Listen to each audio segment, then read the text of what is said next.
Ahmedabad 16 GMERS medical college અને હોસ્પિટલમાં યોગ દિવસની ઉજવણી.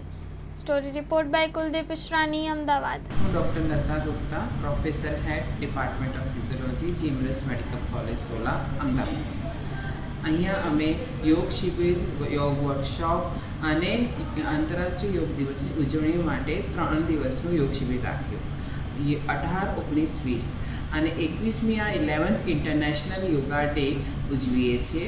સવારથી 8 વાગ્યાથી યોગ આસન, આપણે સૂર્ય નમસ્કાર, સૂક્ષ્મ ક્રિયા, સર્વાંગી વ્યાયામ કર્યા અને સાથે આ સ્ટુડન્ટ અમારા 400 પાર્ટિસિપન્ટ હતા, જેમાં first MBBS, second MBBS, third અને સાથે ફેકલ્ટી સ્ટાફ બધા હતા.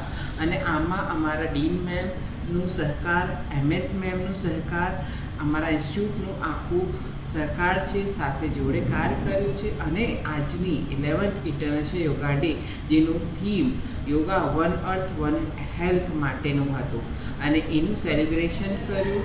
અને સાથે બધાએ પોતાના ફીડબેક આપ્યા, જે આના અનુસાર બધાએ મોટિવેટ થયા કે પોતાના જીવનમાં આગળ યોગા કરશે અને સાથે બીજાને પણ યોગ કરાવશે.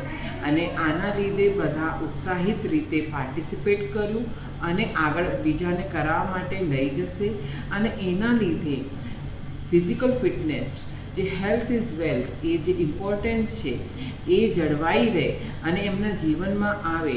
એના લીધે જે નરેન્દ્ર મોદી સરે કીધું છે કે યોગ ઔષધિ છે, અને એ કરતા રહીએ તો આપણે કોઈ આગળ જોવાની જરૂર જ નહીં પડે.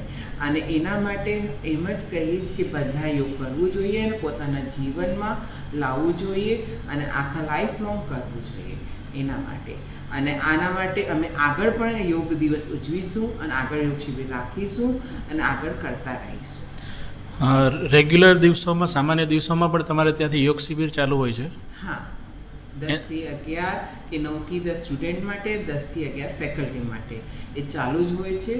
અને દરેક વર્ષના ફાઉન્ડેશન કોર્સમાં and first MBBS international yoga day ઉજવવાનું, પછી ઇલેક્ટિવ્સ થર્ડ યરવાળા અને ઇન્ટર્નશીપમાં 7 દિવસની ટ્રેનિંગ હોય છે. તો ઇન્ટર્નલ્સ અહીંયા આવીને યોગા શીખવે છે GMERS મેડિકલ કોલેજ 16 હોસ્પિટલ ખાતે.